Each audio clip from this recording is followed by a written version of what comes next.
किसान की घड़ी। एक गांव में एक किसान था। किसान एक दिन अपने अनाज की कोठी में काम कर रहा था। काम करते करते उसकी घड़ी कहीं खो गई। उसने कुछ देर तक अपनी घड़ी को ढूंढा, घड़ी नहीं मिली। मायूस हो गया, और मायूस होना सही भी था। उस घड़ी को किसान के पिताजी ने उपहार स्वरूप दी थी। उस घड़ी से किसान का काफी लगाव था। एक बार फिर अपनी घड़ी को ढूंढने की कोशिश करने लगा। अनाज की कोठी में बहुत देर ढूंढने के बाद भी घड़ी नहीं मिली। हताश होकर कोठी से बाहर आया। उसने देखा बाहर कुछ बच्चे खेल रहे हैं। उसके दिमाग में आइडिया चलने लगा।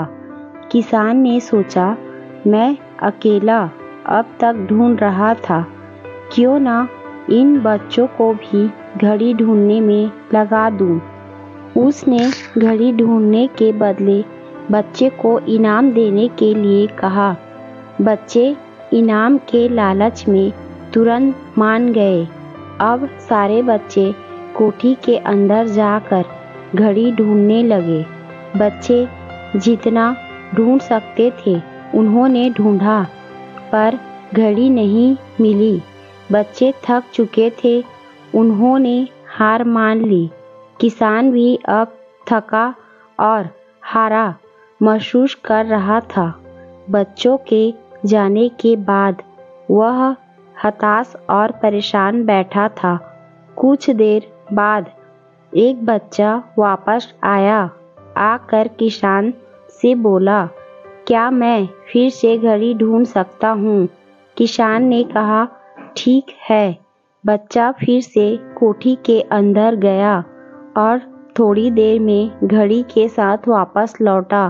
किसान ने देखा बच्चा अपने हाथों में घड़ी लेकर वापस लौटा है। किसान को खुशी का ठिकाना ना रहा। किसान को कुछ समझ नहीं आ रहा था। जिस घड़ी को उसने इतनी देर ढूंढा और इतने सारे बच्चों ने ढूंढा, उस समय वह घड़ी नहीं मिली। अब कैसे मिल गई? उसने बच्चे से पूछा, तुम्हें यह घड़ी कैसे मिली? बच्चे ने कहा, कोठी के अंदर जाकर वह एक जगह पर खड़ा हो गया और शांत वातावरण में घड़ी की टिक टिक सुनाई पड़ रही थी। मैंने घड़ी की टिक टिक की आवाज की दिशा में ढूंढना चालू किया और घड़ी मिल गई। किसान ने बच्चे को पुरस्कार दिया और हृदय से आभार व्यक्त किया। अब किसान खुश था। किसान उसे उसकी घड़ी मिल चुकी थी। कहानी की सीख। इस कहानी से हमें सीख मिलती है, शांति हमारी सफलता के लिए जरूरी है। शांत चित्त रह कर ही हम सफल हो सकते हैं।